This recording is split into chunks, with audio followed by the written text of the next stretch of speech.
Everything in my life had been meticulously measured until the moment my carefully constructed world collided with a brutal reality.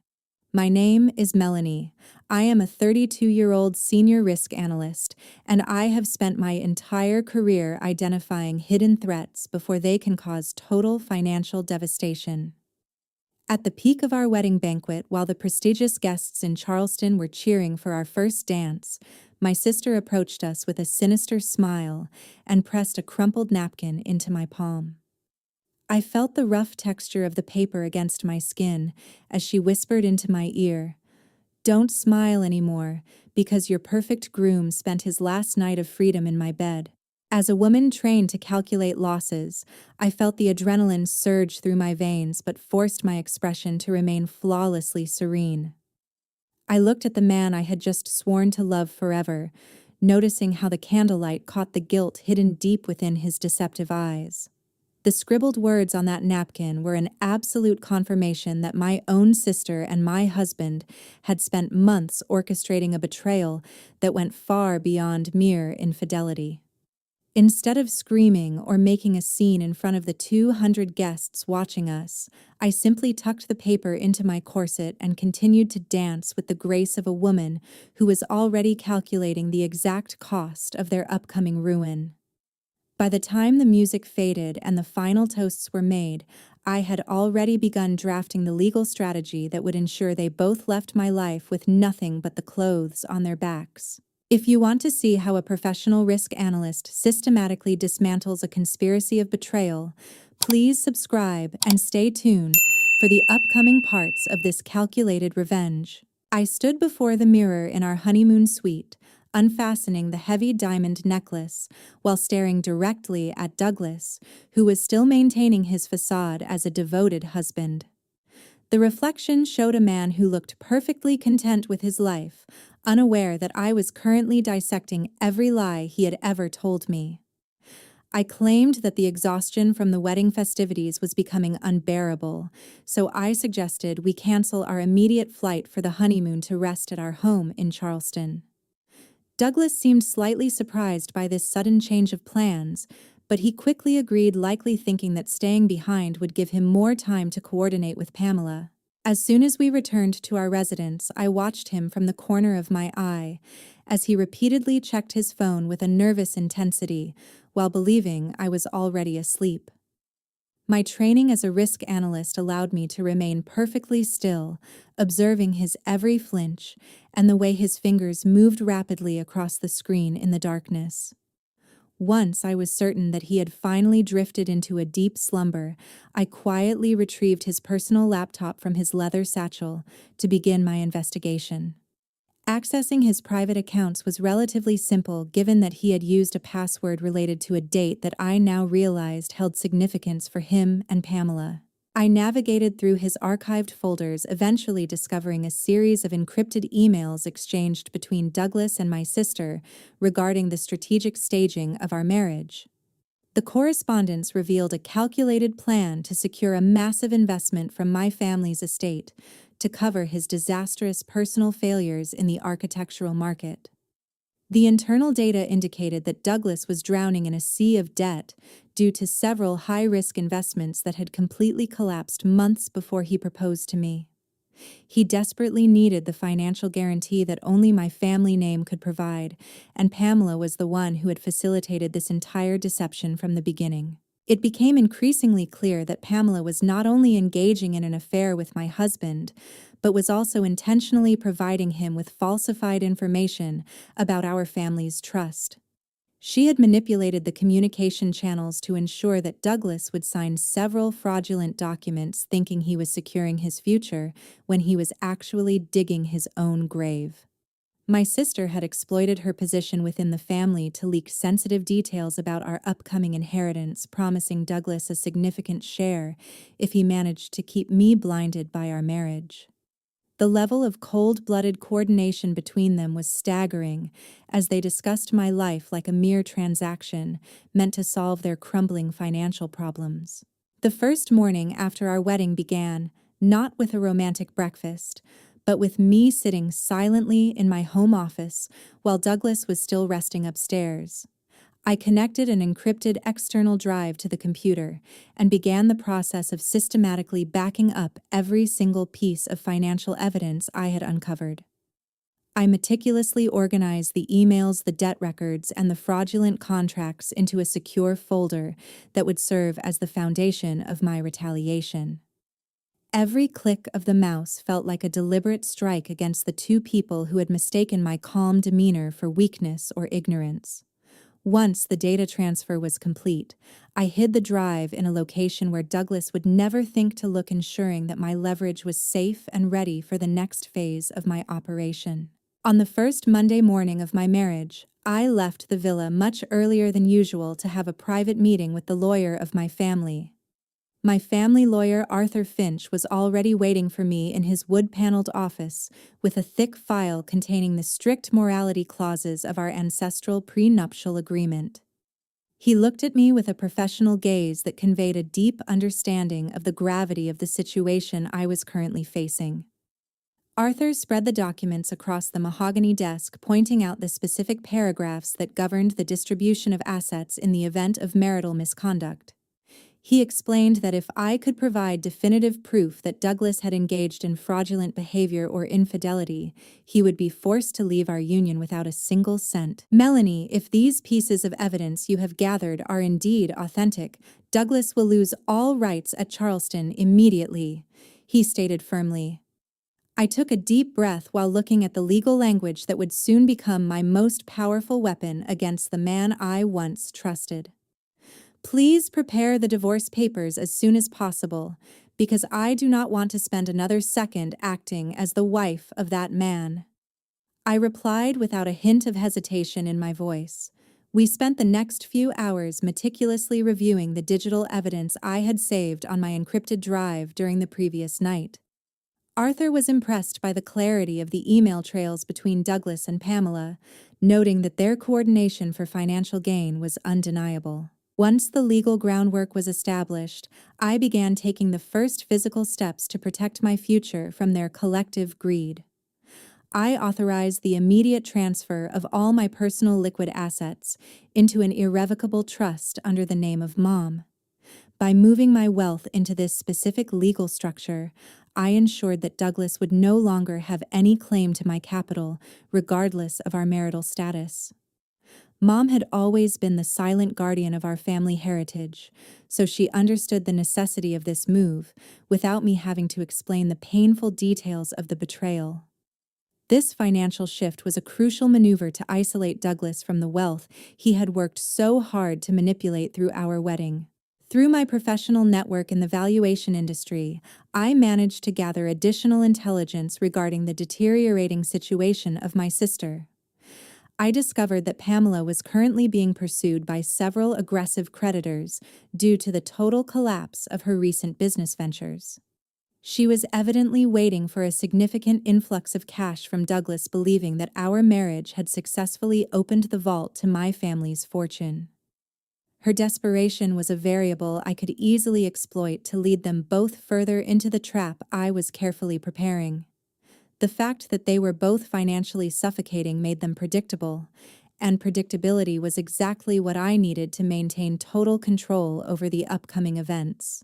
To accelerate their downfall, I decided to play on their insatiable hunger for the money they believed was already within their grasp. I drafted a sophisticated but entirely fake notification and sent it to the private email address of Douglas regarding a massive inheritance disbursement. The message was designed to look like an official update from our estate executors, claiming that a multi-million-dollar fund was being prepared for release. I knew that the moment he saw those figures, his first instinct would be to contact Pamela to celebrate their perceived victory over my ignorance. This bait would provoke them to make a definitive move that would expose their intentions clearly enough for any court to recognize. I spent the rest of the afternoon watching the tracking software I had installed, waiting for the inevitable moment when their greed would finally seal their fate. 3 days after the wedding ceremony, I received an urgent phone call from my best friend Sarah, who had been secretly monitoring the movements of Pamela for several weeks. Sarah sounded remarkably calm for someone who was about to deliver information that would permanently alter the course of my family's history. She explained that she had successfully gathered a series of high-resolution images showing Douglas and Pamela meeting at a secluded apartment just hours before our wedding began. These photographs provided undeniable proof of an excessive level of intimacy between my husband and my sister, shattering any possible justifications they might try to offer in the future. I felt a cold chill as I scrolled through the digital files Sarah had sent to my secure messaging application, seeing their blatant betrayal captured in vivid detail. Melanie, I truly cannot believe they actually dared to do something this disgusting on your most important day, Sarah said with a voice full of suppressed indignation. I gripped my phone tighter as I looked at a photo of Douglas leaning in to kiss Pamela while he was still wearing his wedding tuxedo. Thank you so much, Sarah. These pictures are officially the final nail in the coffin of this marriage, I replied with a tone that was devoid of any emotional warmth. My focus shifted immediately to the technical aspects of the evidence, as I needed to cross-reference these timestamps with the professional schedule Douglas had provided me. He had explicitly claimed to be at a construction site for a final inspection during the exact hours he was actually in that secret apartment with Pamela. The information provided by Sarah helped me identify another layer of the financial deception that had been happening right under my nose during our entire engagement. I realized that the incredibly expensive diamond watch Douglas had gifted me on our wedding morning was actually purchased using our joint savings account. He had skillfully manipulated our shared financial records to make the transaction appear as a business expense for his architectural firm, effectively making me pay for my own gift. This discovery led me to begin a deep dive into the credit card statements and business ledgers that Douglas had previously tried to keep hidden from my view. I spent several hours in my office systematically identifying every suspicious transaction that had occurred over the last 6 months, noticing a recurring pattern of luxury purchases. I started collecting a series of digital invoices for high-end jewelry and designer clothing that Douglas had secretly purchased for Pamela under the guise of corporate consulting fees. The paper trail was extensive, revealing that he had spent nearly $30,000 on my sister while our joint accounts were supposedly being saved for our future home. My sister had been living a secondary lifestyle funded entirely by the man she had helped me marry, just so they could gain access to my trust fund. Every jewelry box and silk scarf Douglas had presented to her was a testament to their mutual contempt for my intelligence and my hard-earned professional reputation.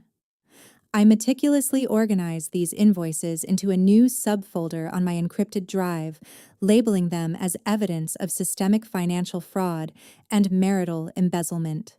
The more I uncovered, the more I realized that Pamela had been advising Douglas on how to bypass my family's traditional financial audits by using her knowledge of our internal procedures.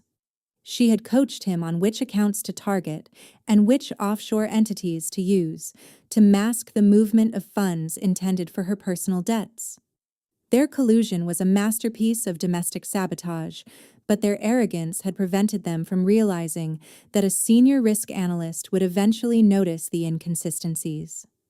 I felt a sense of grim satisfaction as I finalized the documentation of their greed, knowing that these files would soon be presented to the family board. Sarah promised to continue her surveillance from a distance, ensuring that any further meetings between the two would be documented for our legal counsel to review.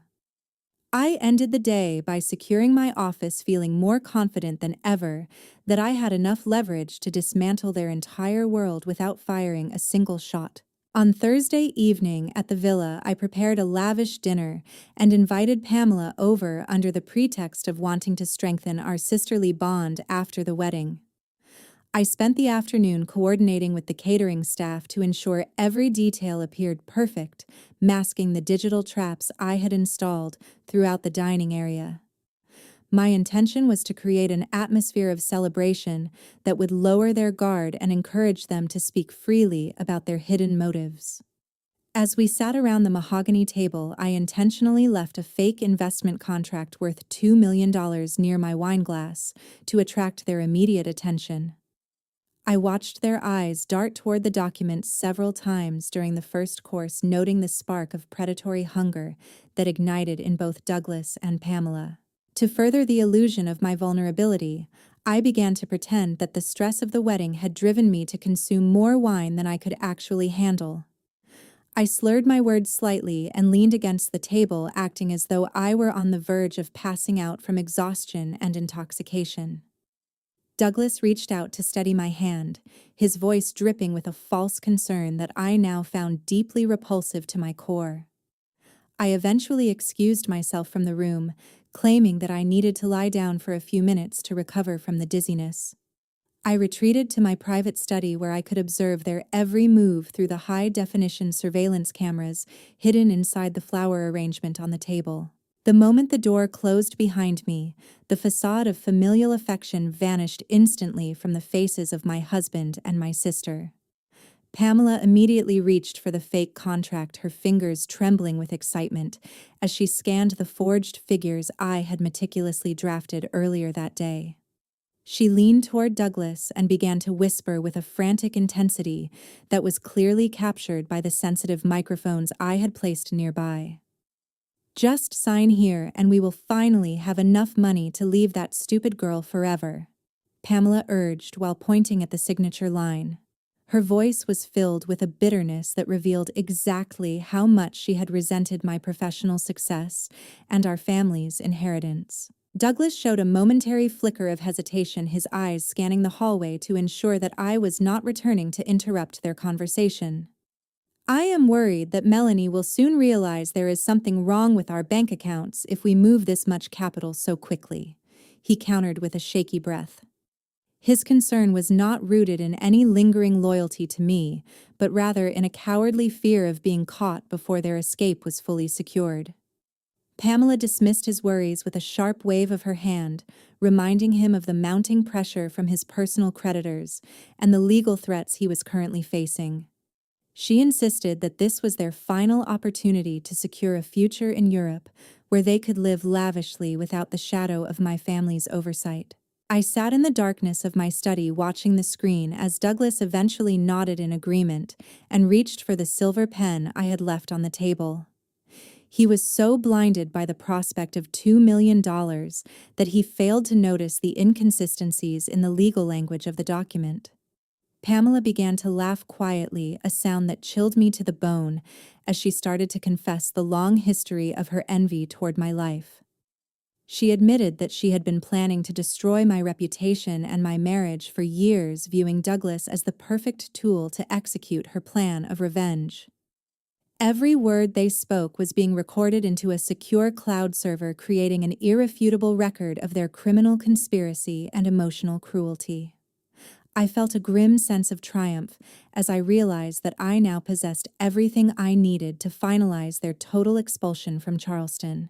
I waited for them to finish their drinks and leave the dining room before I emerged to reclaim the signed contract that would soon lead to their ultimate downfall. At 8 o'clock the following morning, I sat at the head of the dining table while calmly enjoying my coffee as Douglas began to frantically check his credit cards on his phone.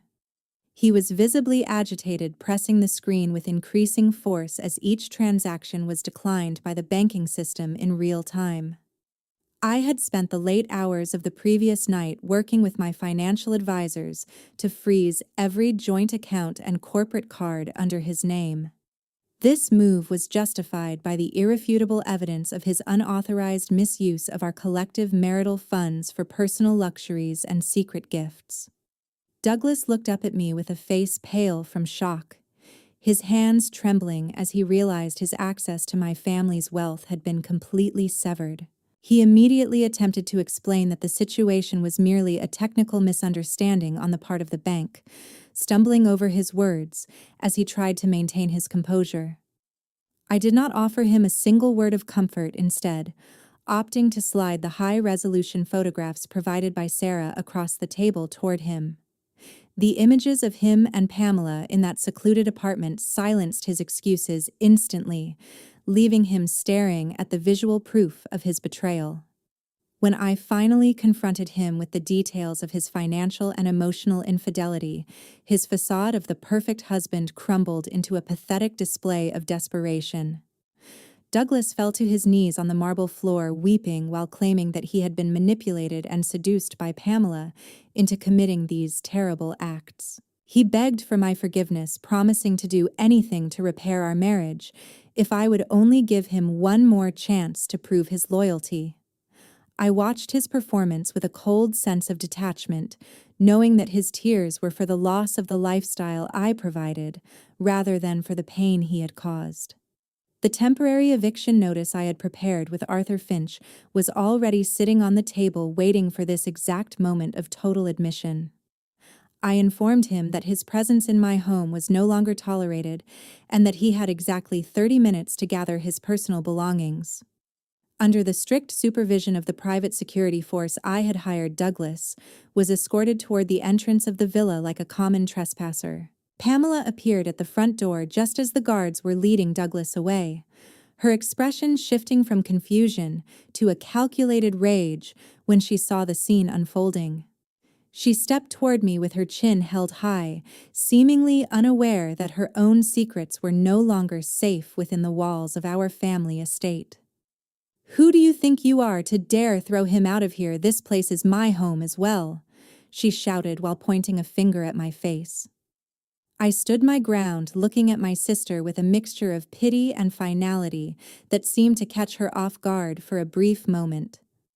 "From this very second you are no longer my sister, and this place will never again hold a single footprint of yours," I replied with a voice that carried the weight of a permanent judgment. She was clearly prepared to continue her defense of Douglas, but she had no idea that I had already sent the complete dossier of her massive debts to Mom.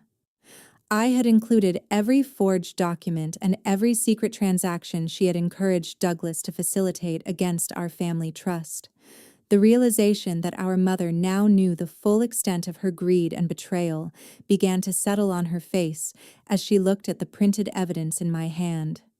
Her influence over the family board was effectively neutralized, and her access to the estate was being revoked, along with the husband she had tried to steal. I watched as the reality of their shared bankruptcy and social exile finally began to sink in, while the gates of the villa closed behind them forever. I returned to the dining table to finish my coffee in peace, knowing that the most difficult part of my liberation was finally complete. On Saturday afternoon, in the grand drawing room, Mom sat with a dignified posture while holding the inheritance documents that had been completely altered to reflect the recent betrayals. The atmosphere was heavy with a silent tension as the official family meeting began under the formal witness of Arthur Finch and the members of our family board. Everyone present understood that the reputation of the estate was at stake, and any hesitation in dealing with the traitors would be seen as a sign of weakness. Mom looked at the gathered officials with a gaze that was as cold as ice, signaling that she was ready to execute the necessary punishments without any further delay. She had spent the previous 48 hours reviewing every piece of evidence I had uncovered regarding the fraudulent collusion between my husband and my sister. The proceedings commenced with a detailed reading of the moral violation clauses that Pamela had triggered through her calculated attempts to embezzle funds from the trust. Mom declared that the actions of Pamela had severely breached the fundamental honor codes of our lineage and that she would no longer tolerate such toxic behavior within our ranks.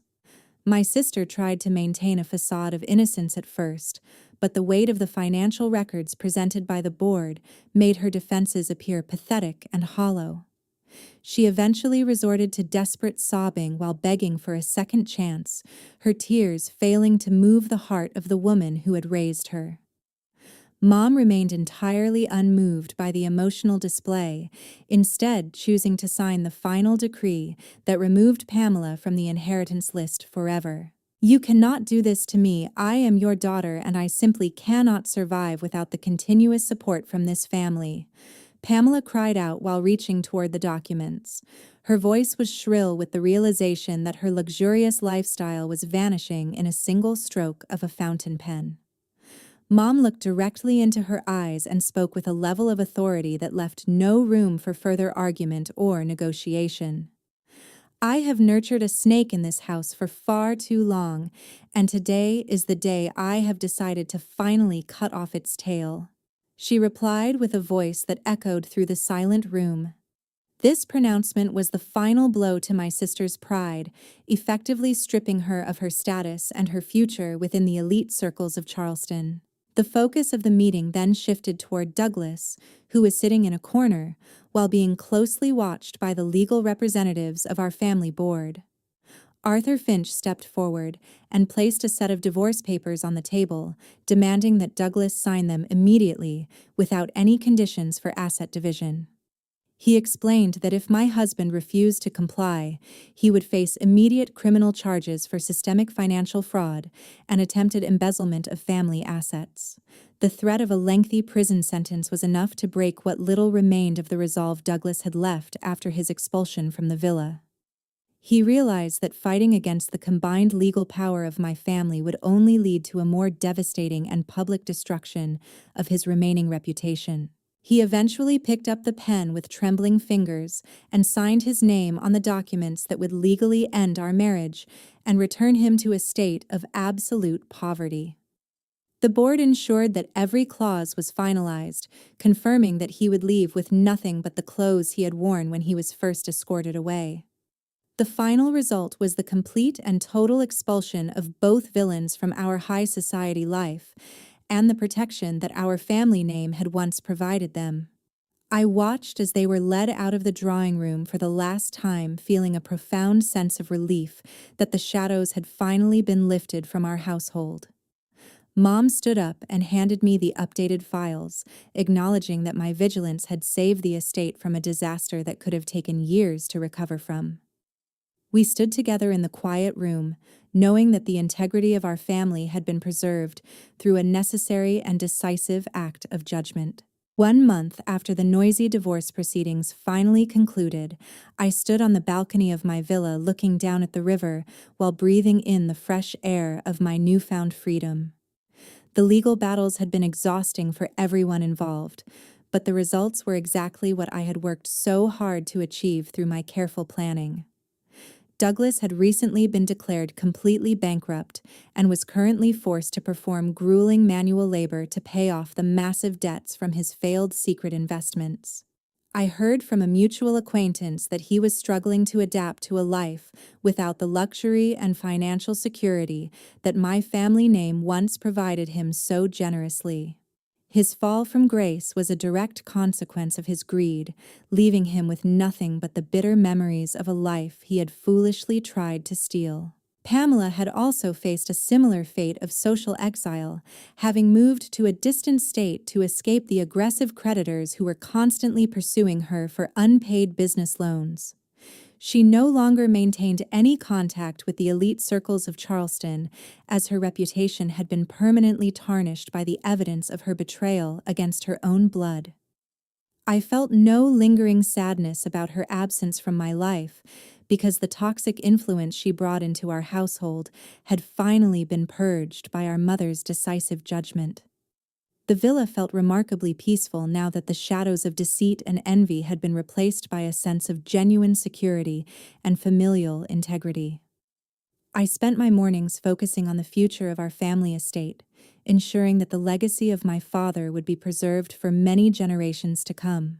I eventually decided to sell the portion of the shared assets from my short-lived marriage and used that significant amount of money to establish a support fund for women. This organization was designed to provide legal and financial assistance to those who had been victims of systemic fraud and deception within their own domestic partnerships. By turning my painful experience into a source of strength for others, I was able to find a deeper purpose in the betrayal that had once threatened to break me. I realized that the most agonizing betrayals can sometimes become the strongest medicine to help a person become truly independent and resilient in the face of adversity. My journey had taught me that self-reliance is the only permanent protection against the unpredictable nature of human greed and the manipulation of those we trust the most. I looked at the horizon with a clear mind, knowing that I had successfully protected both my inheritance and my personal self-respect from the clutches of those who sought to destroy them. The lessons I learned during those dark weeks were now the foundation of my new life as a woman who would never again be blinded by false promises. Mom continued to support my initiatives, her presence a constant reminder that the bonds of true loyalty are far more valuable than any amount of inherited wealth. I stepped back inside the villa, ready to face the world with a renewed sense of confidence and a heart that was finally free from the heavy burden of my past. This story serves as a powerful reminder that you should never blindly place your financial trust in the hands of others, regardless of whether they are your family members or your life partners. Economic independence and a sharp analytical mindset are the only reliable weapons that can help you protect yourself against even the most sophisticated and malicious schemes. You must always listen to your inner intuition, because the truth often lies hidden directly beneath the most perfect and polished surfaces of the people around you. Developing your own sense of security is much more important than relying on the deceptive comfort provided by those who do not truly have your best interests at heart. Thank you so much for listening to my story until the very last moment of my journey toward liberation. If you found this lesson useful, please leave a comment to share your personal perspective on how Melanie handled the betrayal of her husband and sister. Do not forget to like this video and subscribe to the channel to support our upcoming drama stories and character developments. Trước khi kết thúc câu chuyện đầy kịch tính ngày hôm nay, các bạn đừng vội bỏ qua vì phần quan trọng nhất chính là những thông điệp mà chúng ta có thể rút ra từ hành trình của Melanie. Câu chuyện của Melanie không chỉ là sự trả thù mà là bài học đắt giá về sự độc lập và bản lĩnh của người phụ nữ trong xã hội hiện đại. Quan điểm của tôi là đừng bao giờ đặt toàn bộ tương lai và tài chính của mình vào tay bất kỳ ai, dù đó có là người bạn đời hay người thân cùng huyết thống. Sự phản bội từ chị gái Pamela hay Diaries cho thấy rằng đôi khi những người chúng ta tin tưởng nhất lại là những người dễ làm tổn thương chúng ta nhất, vì họ nắm giữ điểm yếu của chúng ta. Melanie đã chiến thắng không phải bằng bạo lực mà bằng trí tuệ và sự bình tĩnh của một người nắm vững luật pháp và tài chính. Nếu là bạn trong tình huống nhận được mảnh giấy nhục nhã ngay tại lễ cưới, bạn có đủ bản lĩnh để mỉm cười và lên kế hoạch đáp trả sắc sảo như Melanie, hay bạn sẽ chọn cách bùng nổ ngay lập tức? Hãy bình luận ở phía dưới nhé.